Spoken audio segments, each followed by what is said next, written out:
What's happening, guys? Today I talk about self-destruction and how it really impacts our life, and I'm going to go about it and sort of tell a little story, and I feel it'll be really valuable once we get to the end of this journey.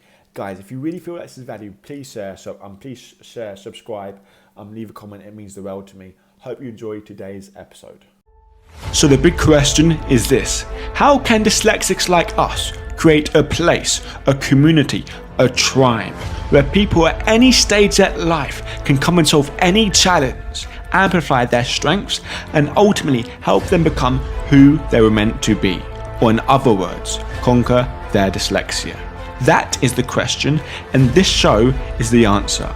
My name's Theo Goff, and welcome to the Conquering Dyslexia podcast.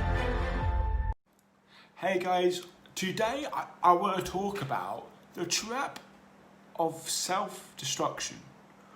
The trap that people can get in that can, lead themselves down a road where they don't know they're going down, and where it can lead them to a lot worse place.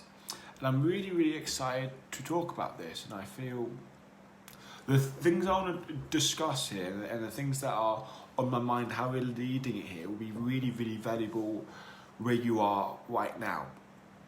Because from the UK, it's different. Everything is different. I went to work today in a school. I chatted to like 3 people who's had COVID, and I've never really chatted to someone who's had it before. And so it gives a different meaning to what it is, because it's a different meaning to you in your life. And I've had a lot of conversations recently, and I've learned some stuff, and they all leading into this certain direction that I want to talk about self-destruction, and about sort of like not believing yourself and leading yourself where it's just more and more negative, and it's finding yourself really hard to break out of it. Because really interesting. I was on this Summit podcast, because I'm telling you something I'm really excited about. The reason why I haven't done a podcast in the last couple of days is because I've been working really hard over the weekend, trying to launch and create a website for this summit. And I've been getting all these different people together from the different dyslexic speakers from the different backgrounds, and speaking together to add massive value. And it's completely free to attend Summit. And so I was just getting the website up and trying to promote that. And I had a lot of challenges. And I got really early for this person who lives somewhere else. And I couldn't to do the Summit this morning. And I had her on. And it was great. And she's a really intelligent person, really passionate about helping kids with dyslexia, and as getting parents and have on again. And we talked about a lot of stuff, and it was really interesting what she was saying. And she was saying a lot of stuff about dyslexia, and they were saying about, okay, there's the two sides of it. There's we have dyslexia, things we're born with, but also things we develop, because our environment, the nature versus nurture, what she said. And we have something like, we believe certain things, like our self-confidence gets low, our self-esteem gets low, and all these different things. And because these things get low, we won't be able to do a lot of stuff. And he says really critical, like it's about the neurons in our brain, and about the paths of neurons in the synapses. And basically, if you don't know them, she was saying that, look, in our brain, the way we make connections, we're always making connections. And the more often we can make a connection, more often we can make a sinus, like a neuron path, basically like a message from one part of the brain to the other to do something, the more stronger that connection gets. And it's like a muscle. This is the way I describe it. Your brain is like a muscle. The more often you do something, the more easier it is to do. If you don't use it, you will lose it. If you use it a lot, it will grow and it will get bigger. Same with the pathways of your brain, and this leads us exactly how oftentimes we can feel confident, feel trapped, and lead us down sort of like this negative spiral. Because if you are growing up with dyslexia, and oftentimes other people can be really mean. Children can be really mean to you. Parents may have good intentions, but leave a bad message because they don't fully understand. And having all this would make us believe negative things about ourselves. And this beliefs would often lead us to take certain actions. But because of our actions would leave us to be inside ourselves, like timid, like not wanting to take action, not wanting to go to that area, not wanting to do that thing, the more we don't take action on what perhaps we should take action on, the more we act in a shy way, the more we act in a timid way, the more we act reserved and not in a courageous way, guess what gets stronger? This need to sort of like to act consistent with how we've been acting, because that's what we're used to. That's what's strong in our life. This need to not talk, not go out, because the neurons in our brain, like basically, it's hard for us to push ourselves. It's hard for us to speak to that person. It's hard for us to go outside our comfort zone because we very rarely did it. Because we don't want to get hurt or do these things. But then we can go on our life for like years later, after having a couple bad experiences and having bad beliefs, of years of not taking action. That's what happened to me, by the way. Years of not taking action, years not speaking to people, years of not really being courageous and exercising those muscles. You'll get to a certain point where these muscles are so weak, you find it so hard just to make that little step. Making that little step to go and speak to one person, go and do that one thing, seems like a massive leap. Why does it seem like a massive leap? Because your brain is not trained to lift weights. Your brain is not trained to make that little step. That's why it's hard. If you never lift weights in your life and you go into a gym, will you start picking up the biggest weights you could find? No. You start by the smallest weights and it will slowly build up after a gradual time again. And this is how your mind works, with being courageous, with being confident, with going out there and doing these things. You take one little step at a time. One little minute step at a time, and it will slowly get yourself there. And that's just like a great way. We were talking back and forth about it.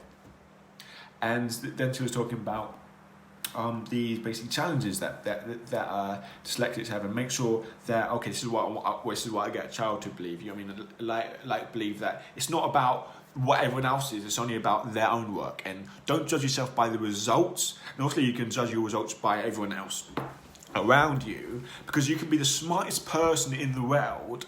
You can be one of the smartest person in your school, but if you change from this school, go to the top college in the world, and do that, you'll probably be in the bottom third. And because you're the smartest person, like 99 percentile of smart, but yet because you're in the bottom third of this class, you would think you're not smart. Because you would hold yourself to that. You see, oh, these people are doing this, these people are doing that. And you feel bad about yourself, even though you're incredibly intelligent. But it's just how you judge yourself. It's like a dyslexic in the classroom.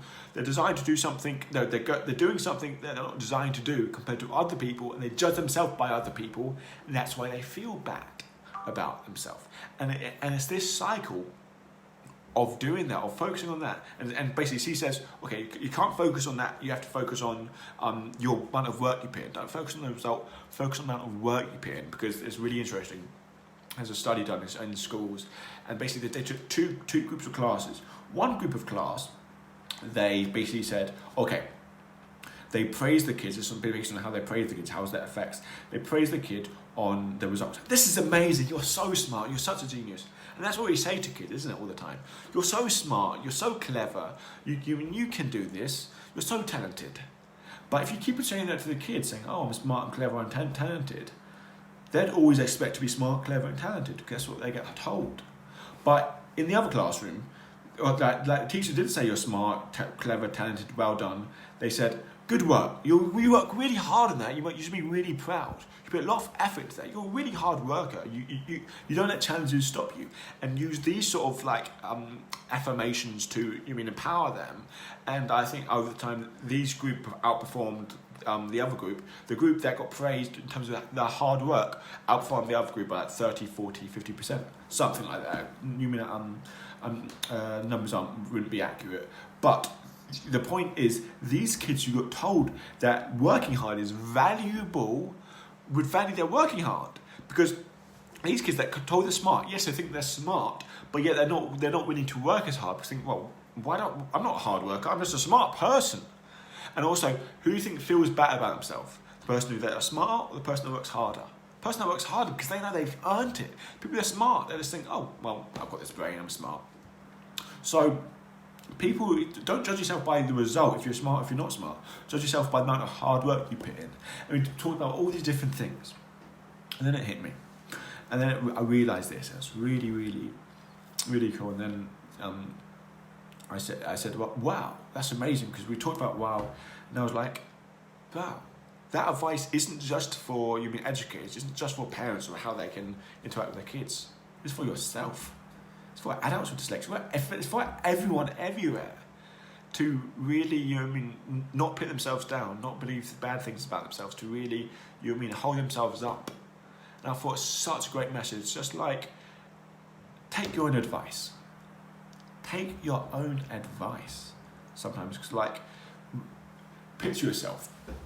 And I think this is such a critical exercise to do, because it gives us so much understanding, because I think sometimes we are really hard on ourselves. And our worst critics is oftentimes ourselves, and that can hurt us. We don't treat ourselves like our best friend. We treat ourselves like our worst enemy sometimes.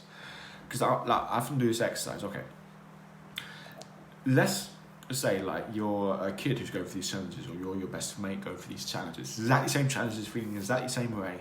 What would your honest feedback be? What would your honest support be? What would you do to help that person? What advice would you give to that person? Either it's a kid who's struggling, younger than you, and they're looking for you for advice, or one of your peers, one of your best friends that are going through the same things. What advice would you give them? They want your advice. What advice would you give them? If they're struggling, you might say, don't judge yourself by everyone else's standard. Judge yourself by you. Are you picking hard at work? Are you trying your best? It's good. You don't have to feel this way. You don't have to feel like it's fine. Keep going. And you say all these positive things to them, but we very rarely say it to ourselves. Because if we started saying these things to ourselves, these positive things, these uplifted, it's not just only positive thinkers, but it's a more accurate way of thinking. Because I don't look at true positive thinking. I don't look at it, because obviously there's a little nuance there, but I don't really look at it in terms of just positive thinking. I look at it in terms of being accurate thinking, because your thoughts really affect you massively. So why would you focus on the negative? Just focus on the positive. And optimists and pessimists. Pessimists are more accurate over the short term. Optimists are more accurate over the long term. Because here's the thing. Pessimists don't think they can improve. Optimists do. Optimists always overjudge about how well they can do. And at the start, basically, for example, okay, how fast can you run 100 meters in? And an optimist would say, I can run it in 12 seconds. A pessimist would say, I can run it in 14 seconds. They both run it, in 13.8 seconds. Yeah, that's the time. But that's the time. The optimist was closer. But if they run it again and again and again, keep practicing, and the optimist doesn't change his number. Yeah, I can run 14.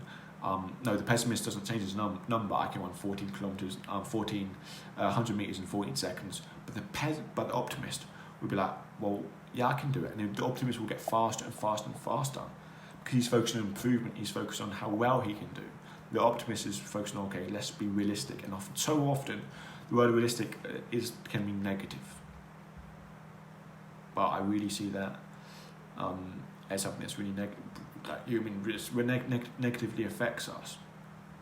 So guys, I really want us, and this is something I've learned massively, is treat yourself not harsh. Treat yourself not, tough. Not, when I say tough, not bully yourself. Don't beat yourself down just for the sake of beating yourself down. Try not to get stuck in these thoughts of these destructive thoughts. You try and give yourself advice that you would give your friend in the same situation. Take your own advice and move forward in this. And by the way, guys, we're going to leave the description down below on how you can get access to this summit, because we talk about all this stuff. This person's on it, and Wales, I think 12, 13, 14 people now are on it. Really great people. Some of them were really hard to get a hold of, talking about their dyslexia and giving a step-by-step plan on how to apply it. So I'll leave the link down below. It's conqueringdyslexia.net/summit to go on it completely free. I just want to add value to you and help you out. Anyway, guys, take care, farewell, and bye.